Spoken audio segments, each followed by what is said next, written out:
My girlfriend's dad handed me a store-bought beer while everyone else got his homemade wine, smiled at his brother, and called me the American in Italian like I was too stupid to notice. He had no idea I'd spend the next 18 months becoming more Italian than his own kids. That first dinner, he raised his glass and called me Americano. Angela told me he was complimenting my manners, but I knew from his tone that wasn't true. I didn't react. I went home and downloaded a language app that same night. For 2 years we'd been dating, so I figured I had time. What I didn't expect was how cruel he could be behind a smile. At family dinners, he'd switch between English and Italian. In English, he'd say, "He seems responsible." Then in Italian, he'd joke that I understood nothing and ate like a child. Everyone laughed. I just smiled and stayed quiet. Angela thought her father was warming up to me. He wasn't. He was performing for an audience he thought I couldn't understand. By month 6, I could understand most conversations. My accent was terrible, but my ears were sharp. During Angela's Saturday shifts, I studied at the Italian-American Center with a tiny, fierce nana named Rosaria, who bluntly informed me that I cooked like a child, too.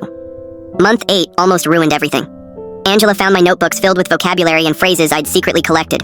She thought it was adorable and suggested I say grace in Italian at Christmas. I agreed. I had much bigger plans. By month 10, her father switched to Italian whenever I entered the room. "Family business," he'd say, while dismissing me. He mocked Americans and insisted none of us knew real Italian culture. His brother even defended me sometimes, but her father never cared. Why would he? I couldn't understand him anyway. By month 12, I understood every word. Then Thanksgiving arrived. Relatives flew in from Rome, and her father openly said it would be nice if Angela dated someone who truly understood their heritage.